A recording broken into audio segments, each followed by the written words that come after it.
जय हिंद साथियों। देखिए, बहुत समय हो गया आप लोगों के बीच आए। कैसे हैं आप सभी? उम्मीद करता हूँ आप सभी बहुत अच्छे होंगे, क्योंकि जो संकट का काल था, कोरोना काल था, गुजर गया और शायद आप सभी बहुत ही अच्छे होंगे। देखिए, बहुत दिन हो गए आपसे दूर रहते हुए। इस बीच बहुत सारे बच्चों के फ़ोन आए, सर ना तो आप ऑनलाइन आ रहे हैं और ऑफलाइन तो हमसे दूर हो ही गए हैं आप।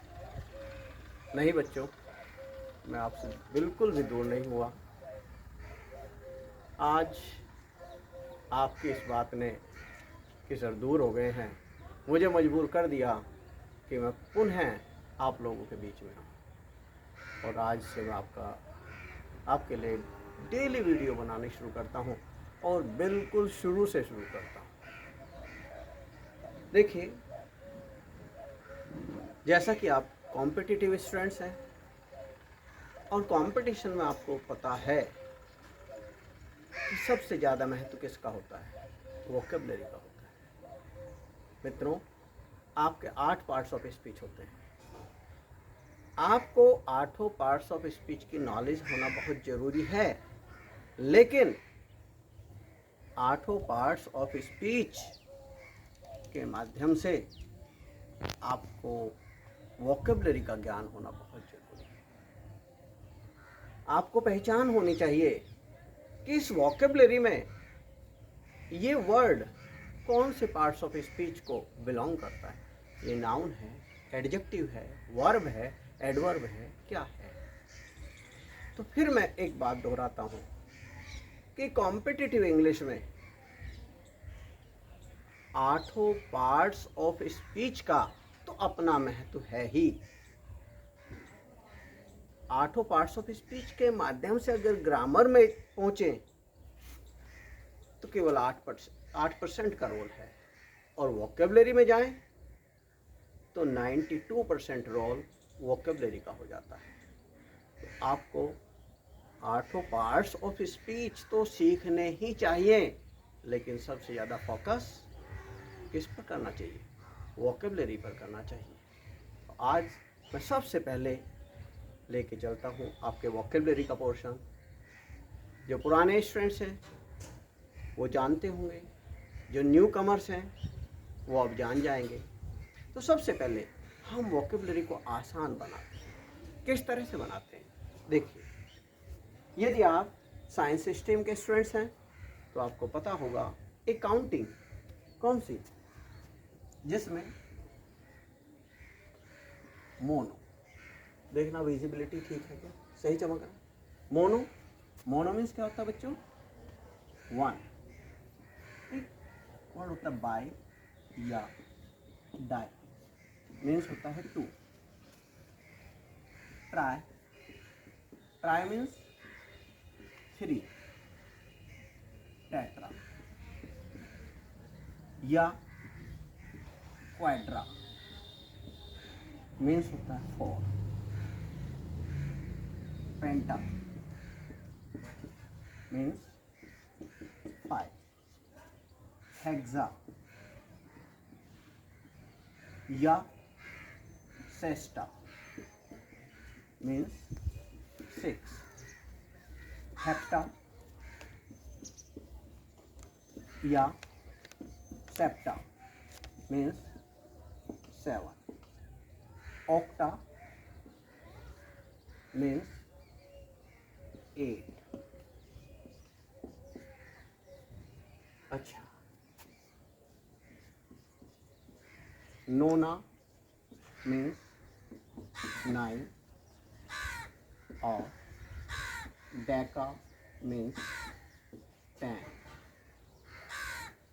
Santa means 100। और बच्चों, पोली, पोली मीन्स होता है क्या? मैनी। देखिए, यदि ये काउंटिंग आपको याद है तो इस काउंटिंग के माध्यम से आप बहुत कुछ सीख सकते हैं। आप इससे सैकड़ों वर्ड सीख जाएंगे। अब हम आपको इन्हें जोड़ना सिखाएंगे। तो सबसे पहले हम ले रहे हैं क्या, मोनो मीन्स 1, बाय या डाई मीन्स होता है 2, ट्राई मीन्स 3, टेट्रा या क्वाड्रा मीन्स होता है 4, और पेंटा 5, हेक्सा या सेस्टा मीन्स 6, हेप्टा या सेप्टा मीन्स होता है 7, और ऑक्टा मीन्स 8, नोना 9, डेका 10, सेंटा 100, और पॉली मीन्स मैनी। अब हम शुरू करते हैं इन्हें जोड़ना। किस तरह से हम इन्हें जोड़ते हैं, देखिए ये मिटाना तो पड़ेगा भाई, हैं?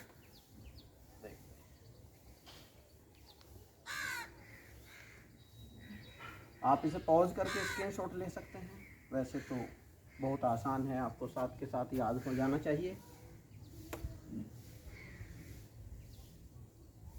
हम लेके चलेंगे आज आपको, सबसे पहला एक वर्ड लेंगे, लोग या लौकी।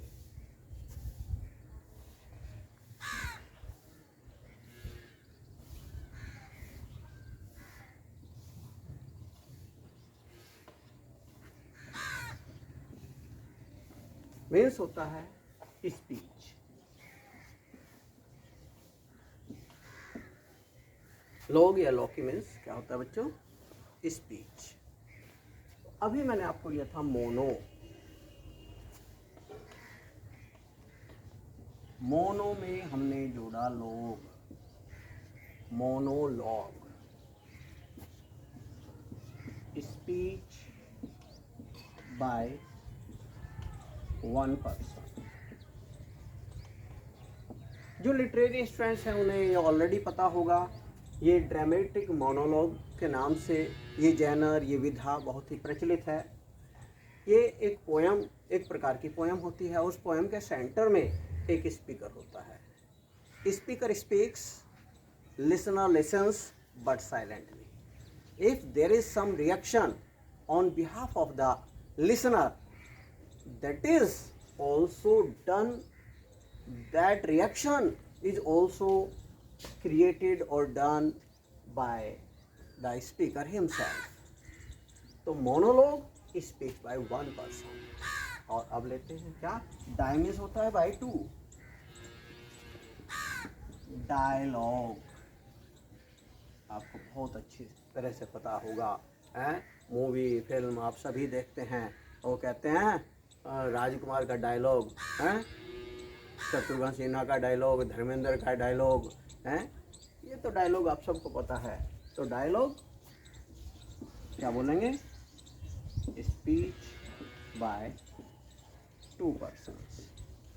2 व्यक्तियों के द्वारा बोली गई स्पीच क्या कहलाती है, डायलॉग कहलाती है। अब देखिए, ट्रायलॉग टेट्रालॉग नहीं, इसके बाद अगर ज़्यादा लोग बोलते हैं तो क्या हो जाता है, शोर हो जाता है। और शोर की अंग्रेजी क्या होती है, दिन, बेबर, हैं, क्लेमर, ये सभी क्या हैं, ये सभी नॉइज इंग्लिश होती है। यानी कि speech by more then 2 persons. एक आदमी बोल रहा है, मोनोलॉग 2 बोल रहे हैं, डायलॉग 2 से अधिक बोलना लगे तो समझ नहीं आती, फिर वो क्या हो जाता है, शोर हो जाता है। और शोर के लिए दिन, बेबल, क्लेमर, नॉइज, ये वर्ड हम यूज करते हैं। ठीक, एक वर्ड होता है सोलो। सोलो मीन्स होता है अलोन या lonely। सोलो मीन्स अलोन या लोनली। तो देखिए यहाँ हम सोलो को जोड़ते हैं तो soliloquy, soliloquy. Speech by 1 person in loneliness. एक व्यक्ति के द्वारा अकेले में बोली गई स्पीच क्या कहलाती है, सोलिलोकी कहलाती है। क्या कहलाती है, सोलिलोकी। पता चला। लॉग या loquy means speech, monologue speech by one person, dialogue speech by two persons, din babel clamour का मतलब नॉइज होता है, speech by more than two persons. Solo means alone या लोनली, और सॉलिलोकी होता है speech by one person in loneliness. ज़्यादातर William Shakespeare के प्लेज में हमें सॉलिलोकी देखने को मिलती है। जैसे कुछ लिटरेरी पर्सन्स होंगे तो उन्हें पता होगा, एक प्ले है उसका हैमलेट, तो हैमलेट नाम के प्ले में हैमलेट के द्वारा बोली गई प्रसिद्ध 7 सॉलिलोकी है। जब व्यक्ति अपने अंदर की आवाज़ को कहीं अकेले में जाकर के झुंझला करके, गुस्से में आकर के आंतरिक वेदनाओं को प्रकट कर देता है, हो सकता है उसे कोई सुन रहा हो, लेकिन वो जो सुन रहा है ना, वो उसकी नॉलेज में नहीं होता कि वो व्यक्ति मेरे को सुन रहा है या नहीं सुन रहा है। देखिए, थोड़ा सा आगे चलते हैं।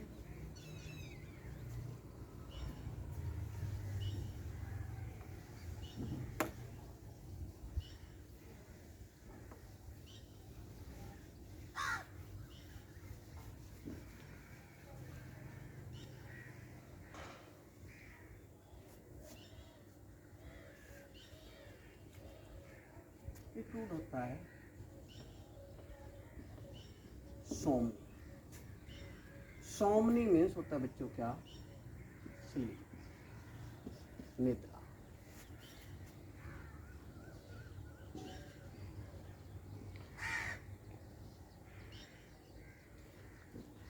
सोमनी लॉ,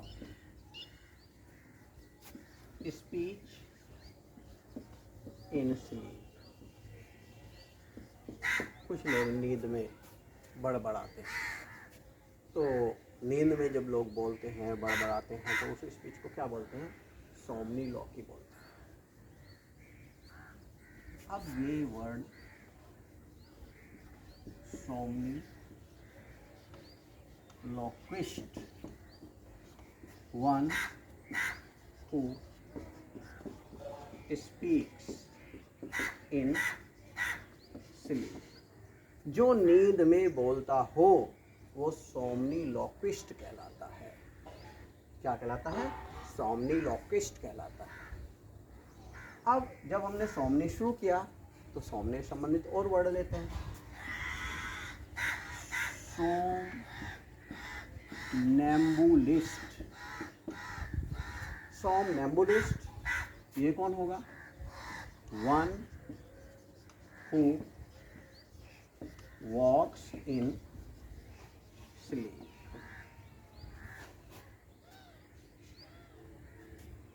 जो नींद में चलता है, जो नींद में चलता है।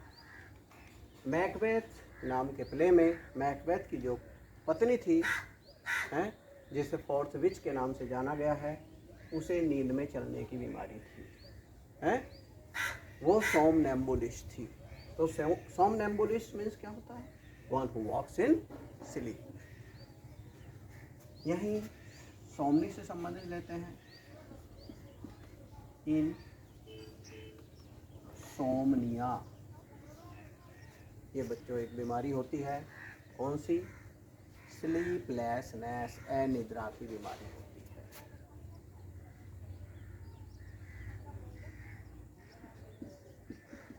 डिजीज ऑफ स्लीपलेसनेस,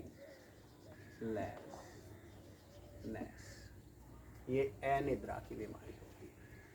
कौन सी, इंसोम्निया। तो बच्चों ये थी आज की वीडियो, किससे संबंधित, वोकैबुलरी से संबंधित। क्या थोड़ा सा आप ग्रामर में शुरू कर दें, ठीक है कर दें, हैं? ग्रामर में हम पार्ट्स ऑफ स्पीच को बाद में शुरू करेंगे। सबसे पहले हम आपका आर्टिकल लेकर के आते हैं। प्यारे बच्चों, होता क्या है कि हम विद्यार्थी लोग आर्टिकल्स के महत्व को ना समझते हुए कहीं पर भी ए एन या दा का प्रयोग कर देते हैं, और ऐसा करना कभी कभी तो वाक्य का अर्थ ही बदल देता है। प्यारे बच्चों, सबसे पहले जरूरी है कि हमें आर्टिकल्स का गहनता से अध्ययन करना चाहिए। देखिए, आर्टिकल एक प्रकार का एडजेक्टिव है जो किसी नाउन के लिए यूज किया जाता है। प्रोनाउन से पहले अगर प्रोनाउन नहीं, एडजेक्टिव से पहले अगर यूज करते हैं तो वो भी नाउन बन जाता है। जैसे ऑनेस्ट, ईमानदार। अब यदि हमें ईमानदारों तो दी ऑनेस्ट। पुअर, गरीब, अब हमें गरीबों तो पुअर से नहीं, द पुअर। खैर, ये तो कुछ बात अलग रही।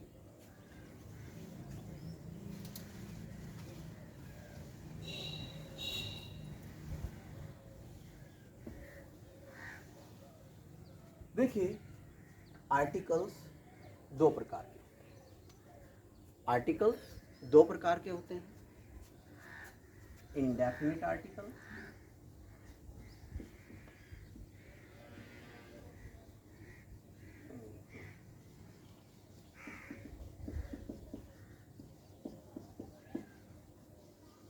क्या होता है इंडेफिनिट आर्टिकल? ए और एन, जिनका शाब्दिक अर्थ क्या होता है? एक या कोई, इसका शाब्दिक अर्थ होता है। There is a beggar at the gate. Gate पर एक भिखारी है? नहीं, गेट पर कोई भिखारी है। यानी कि जब हम किसी अननोन चीज के लिए यूज करते हैं तो ए और एन का प्रयोग हम एक के या कोई के अर्थ में करते हैं। जब पढ़ाएंगे तो डिटेल पढ़ाएंगे, क्योंकि अभी हम आपको बता रहे हैं काइंड्स ऑफ आर्टिकल। और दूसरा होता है भाई क्या? Definite article. डेफिनिट आर्टिकल बच्चों क्या होता है? ये होता है द। प्यारे बच्चों, द के दो प्रोनाउंसिएशन होते हैं, एक दा और एक दी। दा और दी, जब हम वाउल साउंड होती है कहीं तो दी बोलते हैं, और कॉन्सोनेंट साउंड होती है तो दा बोलते हैं।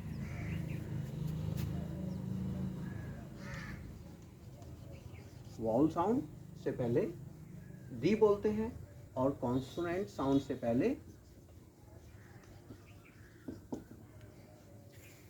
दा बोलते हैं। जैसे the boy, the apple, the cat, दी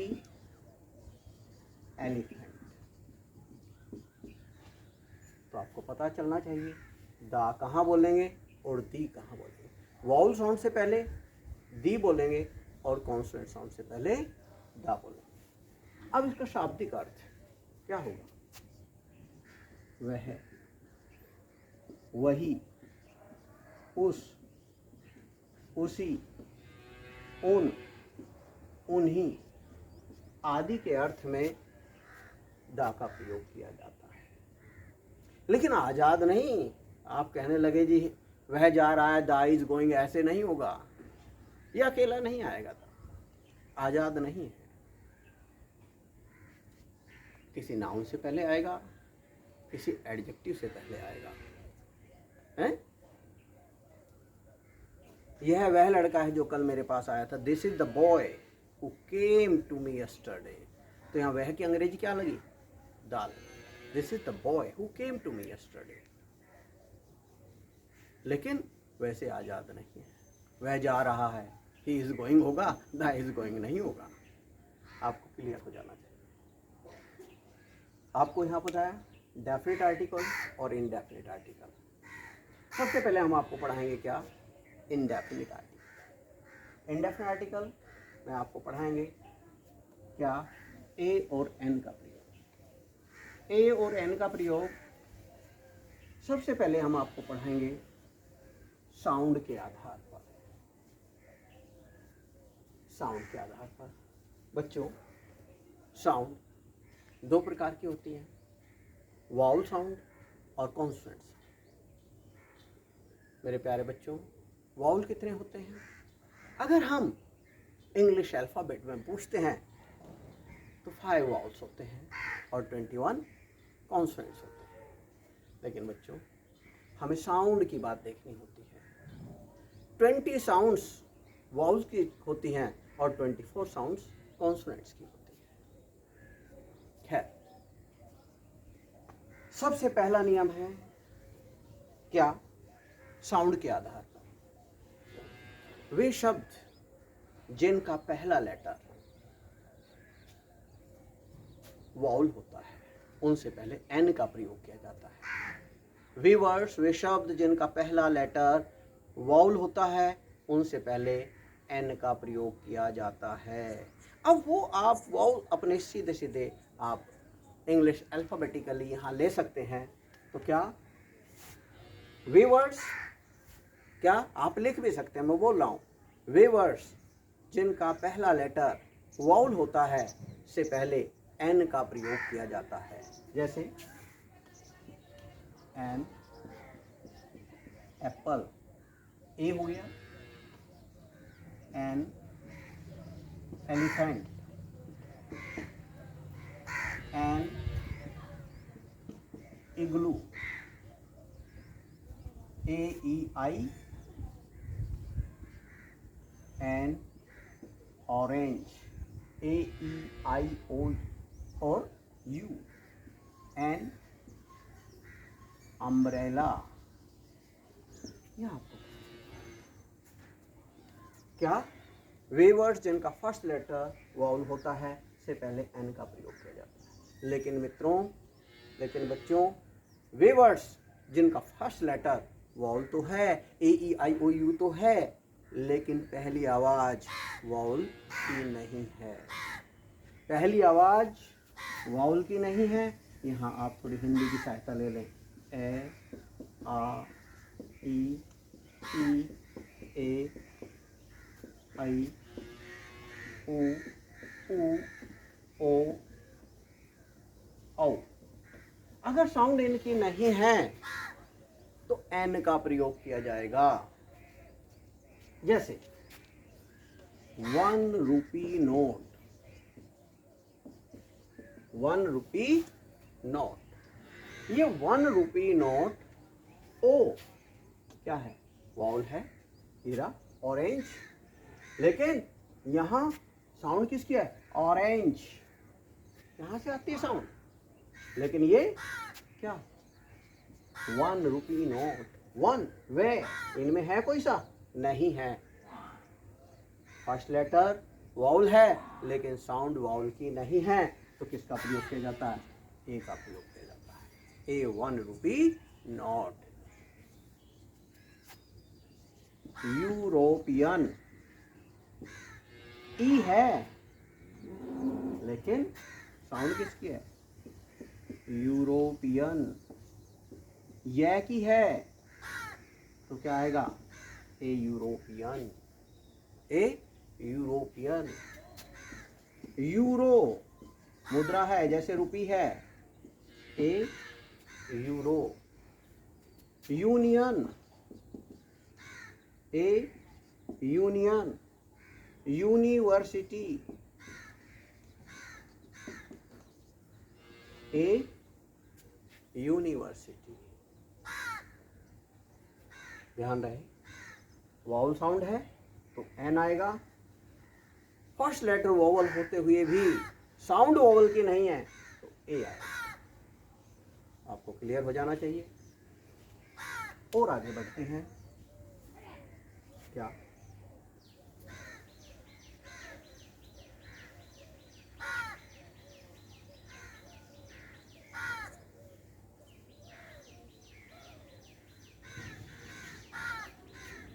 क्या बताया? सामान्यतः वे वर्ड्स जिनका फर्स्ट लेटर कॉन्सोनेंट होता है से पहले किसका प्रयोग किया जाता है? ए का प्रयोग किया जाता है। जैसे ए, ओ, ए, काओ, ए डॉल, ए क्या हॉर्स,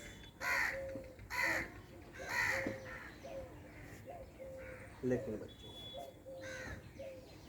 वी वर्ड्स जिनका फर्स्ट लेटर वॉल तो है, सॉरी जिनका फर्स्ट लेटर कॉन्सोनेंट तो है, लेकिन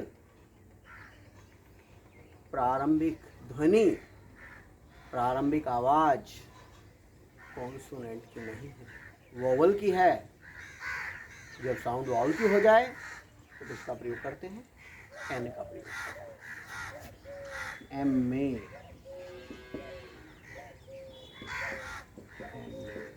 अभी मैंने यहाँ लिखे थे ना, ए आ ई ए आई उ ओ औ, तो क्या होगा? An M. L L B क्या आया? एल, ये आया ना, ये वाला an L L B. S D M, S N आया। आर एम और तो क्या? एन। एफ आई आर, तो an F I R. X ray क्या आएगा? N X ray. लेकिन ये मत समझ लेना कि जितने भर भी एब्रिएशंस हैं उन सब से पहले हैं बी ए से पहले मत लगा दियो, बी ए, क्योंकि जितने भर भी ए शॉर्ट में लिखे हुए होते हैं उन सबसे पहले एन लगेगा, ऐसा नहीं होता, इससे पहले ए आएगा। ध्यान रहे, इन साउंड्स पर ध्यान देना है। आगे चलते हैं, लेकिन जब इन वर्ड्स को विस्तार से लिखते हैं तो इनकी साउंड चेंज हो जाती है। एन एम ए बराबर ए मास्टर ऑफ आर्ट्स, फिर साउंड किसकी हो जाएगी? मै की हो जाएगी। ए की आवाज़ नहीं आएगी शुरू में, मै की आएगी। एम ए नहीं, फिर master of arts, a master of arts, फिर ए आएगा।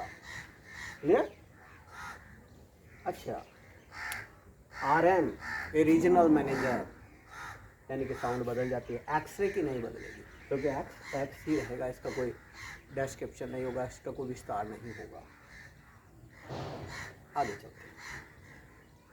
वे वर्ड्स जिनका फर्स्ट लेटर एच होता है और एच साइलेंट हो और साउंड किसकी हो? वाउल की हो। वे वर्ड्स जिनका फर्स्ट लेटर एच साइलेंट होता है वह वाउल की आवाज़ में फोर्स होता है, से पहले भी एन का ही प्रयोग किया जाता है। मैं लिख देता हूँ कुछ words.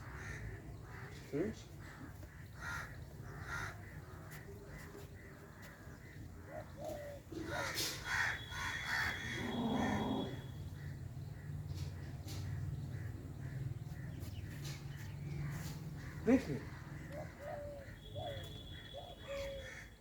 N R an air an air S. अच्छा एक बात देखिए, एन ऑनेस्ट सही है क्या? नहीं, सही नहीं है, क्योंकि ऑनेस्ट क्या है? एडजेक्टिव है, और ए एन किससे पहले आएगा? नाउन से पहले आएगा। तो एन ऑनेस्ट बॉय, जब तक यहाँ बॉय नहीं है तब तक एन गलत है। ही इज एन ऑनेस्ट गलत है, क्या होगा? He is honest. He is an honest boy, ये इसी तरह से N honourable, he is an honourable गलत है, he is an honourable person होगा, क्योंकि जब तक ये एडजेक्टिव है है, केवल एडजेक्टिव का प्रयोग है, उसके बाद नाउन नहीं है, उससे पहले एन या ए भी नहीं आएगा, ठीक है ना। ए और एन केवल एडजेक्टिव से पहले नहीं आएंगे जब तक उसके बाद नाउन ना हो। उसके बाद नाउन हो जाएगा तो ए और एन का प्रयोग हम कर सकते हैं। तो बच्चों, आज हमने आपको पढ़ाया आर्टिकल साउंड के आधार पर। ए और एन का प्रयोग पढ़ाया किसके आधार पर? साउंड के आधार पर, ठीक। और कल हम लेंगे किसके आधार पर?